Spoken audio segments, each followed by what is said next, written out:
বাংলাদেশের প্লেয়ারদের নিরাপত্তা, বাংলাদেশের দর্শকদের নিরাপত্তা, তাদের মতামত কোনো কিছুই অগ্রাহ্য করতে পারে না।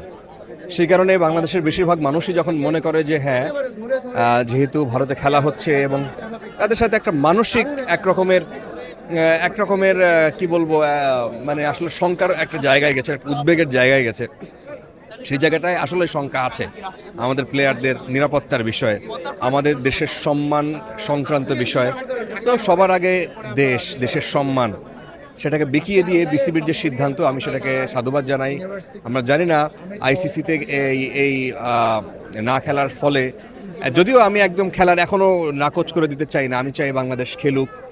বাংলাদেশ ভারতে না গিয়ে মানে নিরাপত্তা সংক্রান্ত অসুবিধা থাকলে শ্রীলঙ্কায় আইসিসিটা করতেই পারে। আমরা এটা দেখেছি এর আগে আইসিসিকে এই ধরনের কনসিডারেশন দেখেছি। যদি কোনো দেশ নিরাপত্তা সংক্রান্ত ইস্যুতে ঘাটতি মনে করে যে আমার হুমকি আছে, আমরা আইসিসিকে দেখেছি তারা তাদেরকে যে অন্য দেশে অন্য ভেন্যুতে খেলানোর ব্যবস্থা। সো বাংলাদেশ, আমাদের শক্তি কম, আমাদের দুর্বলতা, তাই বলে আমাদের সম্মানের জায়গায় তারা আঘাত করে তারা এইভাবে করতে পারে না।